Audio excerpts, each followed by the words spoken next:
It's the 10th episode. It's the 10th episode. Can you believe we've come so far? We've come so... But when did we start this? I feel like it was like... March? Was it March? Because it's the 10th episode, we want you to leave a comment. All the time. Just leave a comment at any moment. Let's move on to the horoscopes. The horoscopes.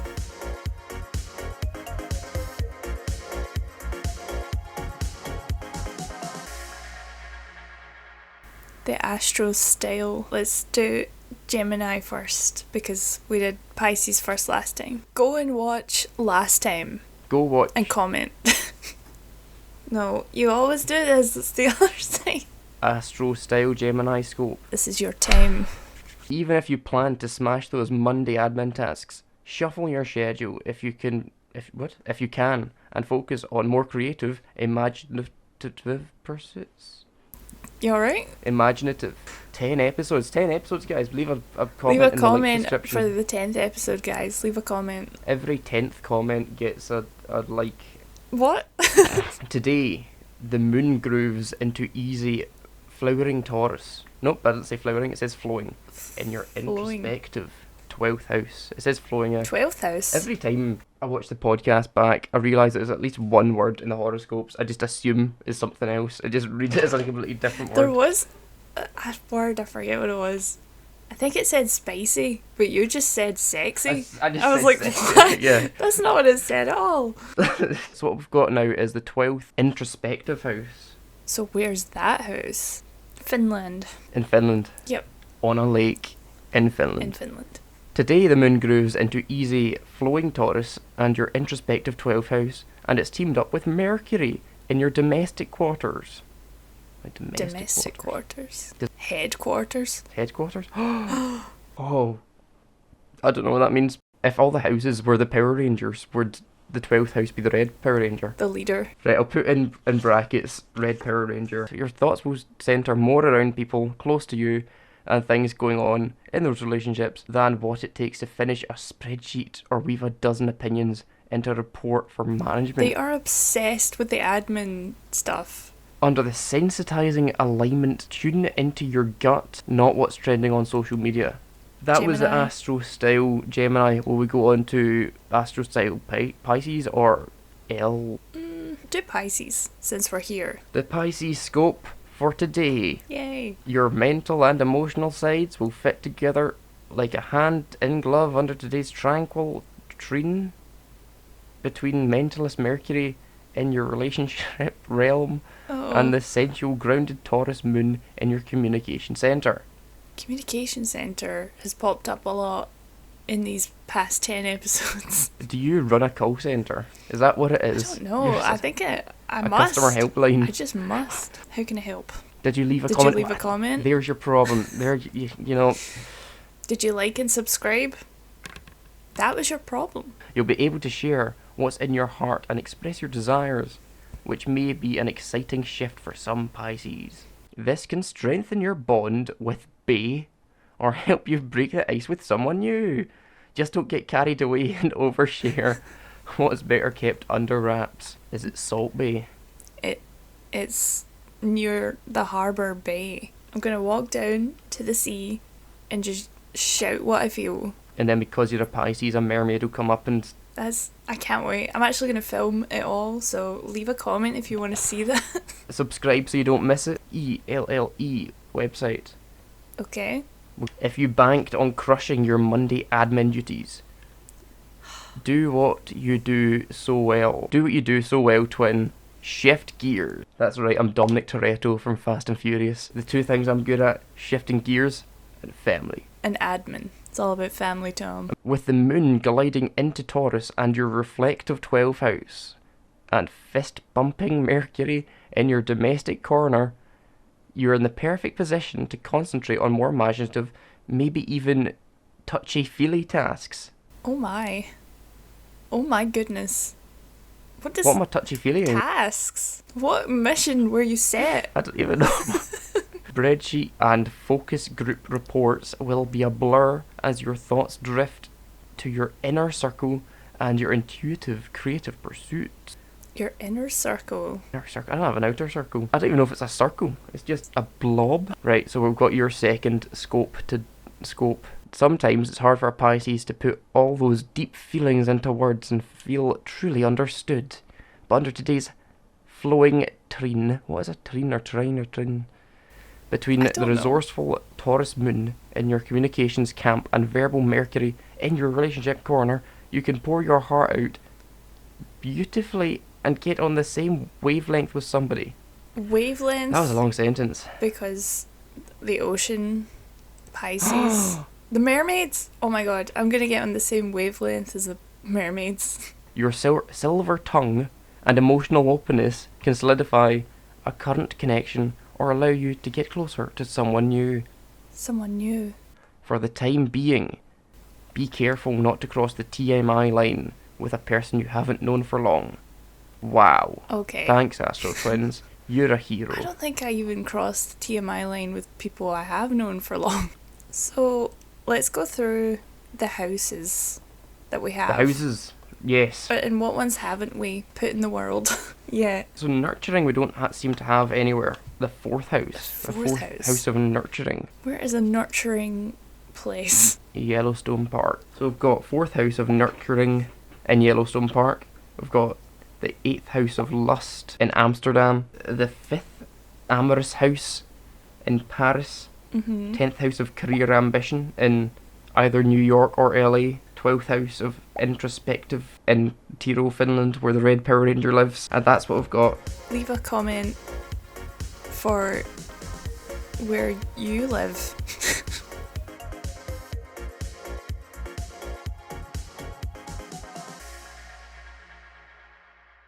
My microphone's now close to my mouth again. Continuity is impeccable. At least I didn't take a jumper off halfway through. Not this time. Don't do it. No! Alright, Doctor Strange. It's like Dracula or Doctor Strange or something. What the hell? Oh, I don't even have my mug with me. Instead, I have You've let us down. Barbie water bottle. Oh, okay.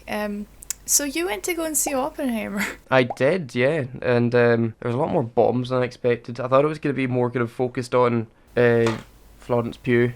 There really wasn't much of Florence Pugh. Like there was very little of Florence Pugh you could see in that film. Really? There's like she's in like the corner of a shot once. There's at no point where she fills the entire frame. You can see everything. all of her. I was a bit disappointed by that. I'll have to say. Was there a there you go, spoil. Was there a CGI dress in the way, perchance? Oh, you couldn't tell. She was like miles away, right at the back of the shot. My favourite bit was when Matt Damon realised he had a gun and he could kill people whenever he wanted. That sounds interesting. I think what we can do now is skip on to bad reviews of Oppenheimer. Spoiler free. Boring war propaganda. Strike one. Great. This movie is just a boring mess. 3 hours of middle-aged men in brown clothes talking and talking and talking. Just barely audible above the irritating soundtrack. Strike two. Ooh. The movie completely ignores the hundreds of thousands of civilians that got burned, killed and left with horrible injuries from the bombs over Hiroshima and Nagasaki. Strike three. Damn. The movie has zero tension. It jumps between different timelines in the most irritating way. It uses shaky hand camera together with bad cinematography and cheap looking sets. Oh my god. That's interesting. Because that doesn't sound like a Chris Nolan film at all. Robert Downey Jr.'s character has taken the whole movie as hostage and could have been removed completely. As a matter of fact, this movie could have been an hour less without having any effect on the story.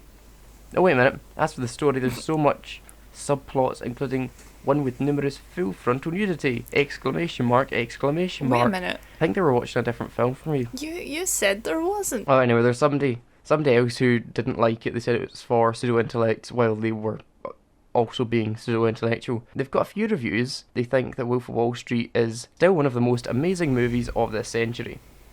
That tells you a lot, doesn't it? I hate this person. Oh my god, while Scorsese is no Kubrick, he does have an amazing eye. After watching this movie maybe 15 times, it's done nothing but grow on me. God, they must be so lonely. I know. Stop being a film bro for 2 seconds. Please. We should move on, because just reading that is making me depressed. Leave a comment if you agree with us. Leave a comment if you're also depressed. Wait, what? What? No. Oh god, millions of so many comments just appear. Leave a comment if you are a film bro that loves Scorsese. Right, what are we moving on to now? That made me annoyed. Well, we've spoken a lot about Barbie, and three actors that were in Barbie were also in Sex Education. Which is a thing that's returning for the final series.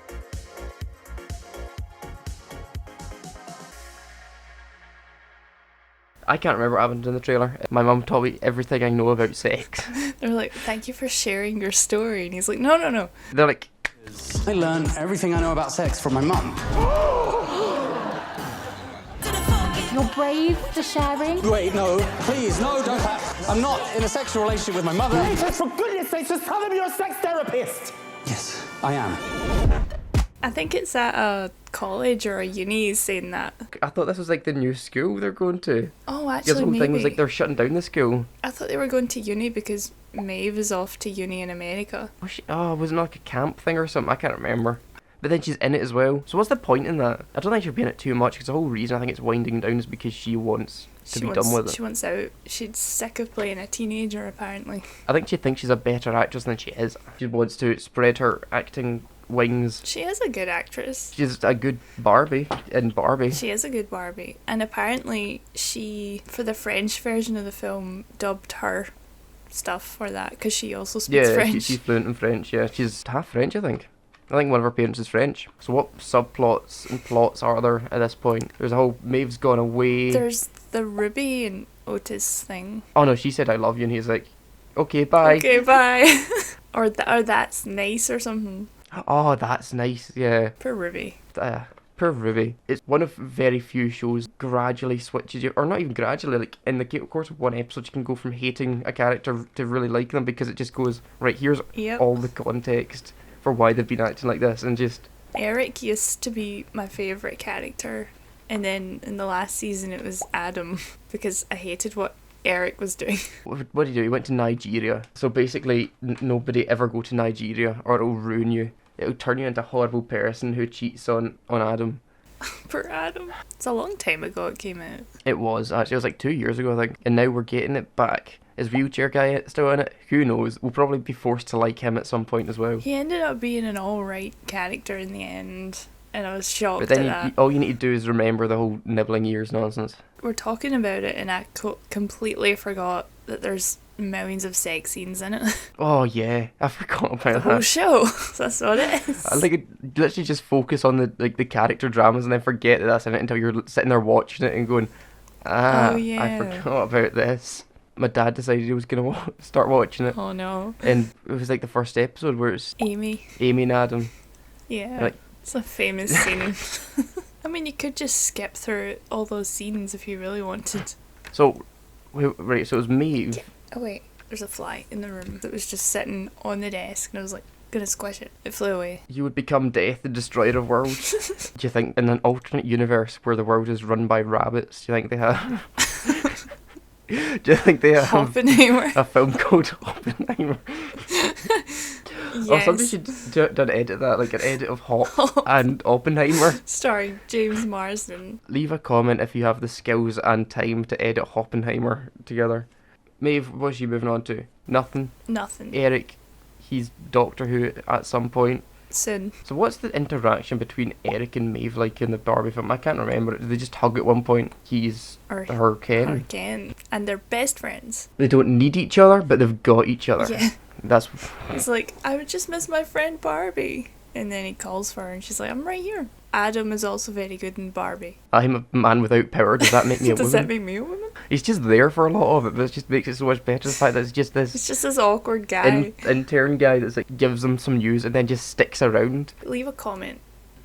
Leave a comment. What do we want to move on to? Wiki how rabbit hole do we off work out how to play dead? Yes, I do.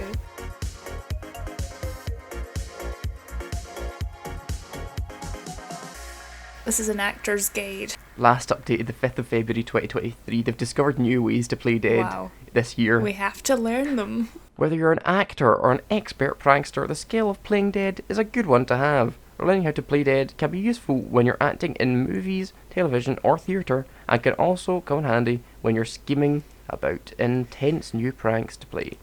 I can't. Surely it's not playing dead then, is it? It's acting I dead. can't wait to prank all my friends with me being dead. Step 1, or part 1 of how to play dead. Part 1 is die convincingly. Now there's no point in, if you're going to die, dying unconvincingly. So what you've got to do is create a death plan. So Oh my god, what the hell? if you're going to be playing dead in a film scene or another scenario where you won't need to actually die in front of an audience. Because that's What? what happens. Oh right, okay, like there's no action of dying, there's just the being dead bit. Oh. Okay, I get it. It'll be written for you. So just rehearse it, okay? That's what they're saying.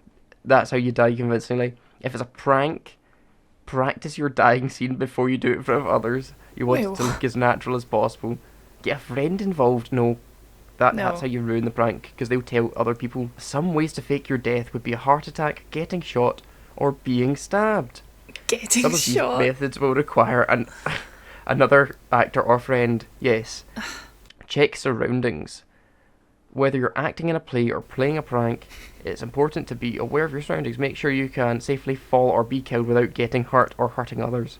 Fall onto a soft surface. Do we have to do this at the end of this? Do we have to practice dying? I'm not willing to do that. But you're the star actor from the film Interview with a Ghost. Heathcliff, it's me, Casper. So are you. Actually, we need to write a script first because it's meant to be written for Oh, you. of course, right, okay, yeah, that was yeah. that was the first step.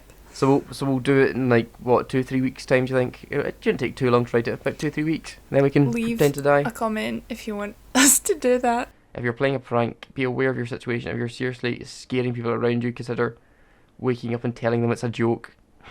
Imagine doing that, like, up, it's like, this guy's up, Sorry. fine, I'm fine. He's like, no, you're dead, you're dead. Next step, stop breathing. Practice lying in different positions which are comfortable for you. What if like you fall back and then you start to like just wriggle about to get comfortable? Yeah, and you're just like, looking okay, for a yeah, comfortable position. Yeah, I'll just stay here. Wait, hang on. This is Just this is lying what I like did. Bastard. Oh, the light went out. Wonderful. God damn it. Every time. The window light is all you have. And it's also very cloudy here as well. It's sunny here. God damn it. I'm sorry. You might also like how to pretend to faint, how to be yourself. How to be myself. I don't know how to Or do just that. go for that immediately. Be yourself is quite possibly the most commonly used phrase in the history of individualist-based advice. Be yourself. It's such a vague adage. What does it really mean to be yourself? And is it really as easy as it sounds? Well, we've compressed it into 3 easy steps. Just 3? No, it's like multiple. And the am I gay test has come up again. What the hell? It's like right. This is how you find out who you are. You do the am I gay test. That's how you be yourself. Find yourself and define yourself on your terms. Find the time to learn upon what you value and take time to consider what makes up the essence of who you are. I've just worked out that I can put this light on without the little battery thing because I'm a genius. Oh my god. You are a genius I'm a genie. in a bottle. Let's move on. You can't be shoved into any box or pegged. I don't... Who's talking about being pegged here, WikiHow? This is, Where did this... is Why? that why the test came up? You Probably. might want to be pegged, but you might also not want Think to be about pegged. it. Just think about it. Right, where's it? Oh no, there's no comments. No one's being themselves. What are you doing? I was Silent all leaving of a a sudden. comment. Growing into every new age and stage of our lives is an essential part of being true to ourselves and being emotionally healthy and whole. So I should learn to live without the podcast and learn to live without you, and I might be truer and happier with myself. Okay. Bye. Bye. Nah, we can't stop on episode 10. 15. We might stop on episode 15. I'll find out who I 15 truly will am. have like a full-on blown argument and I'll walk out and then it'll just be you. Walk out of your own room. One of these times I'm going to go to the toilet and you're just like, she just stormed out. You were just so angry. You just come back like, hi. Let's move on because we've went down such a rabbit hole at We need this to move point. on. Dark feminine goddesses. To the signatures.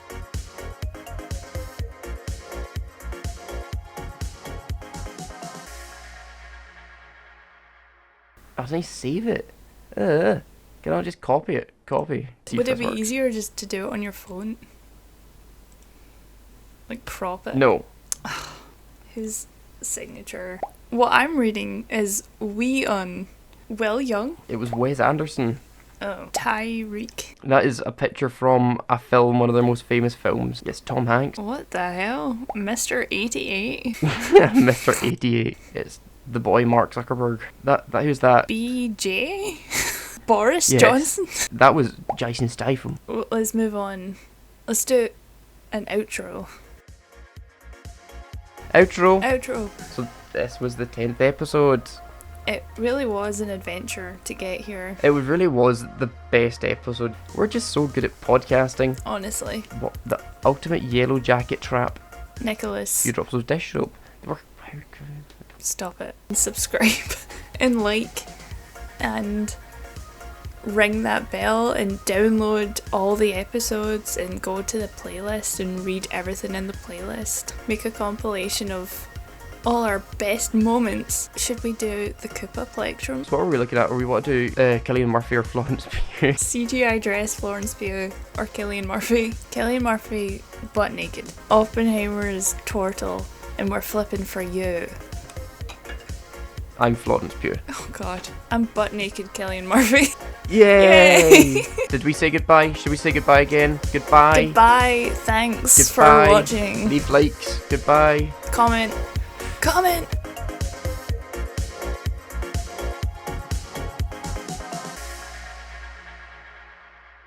He's became death. The destroyer of world.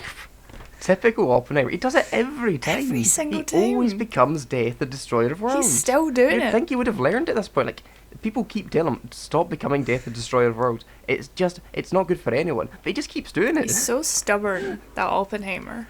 He Honestly. thinks it makes him cool. It's not a good look It's for anyone. It's cringe. I'm not gonna lie. It is cringe.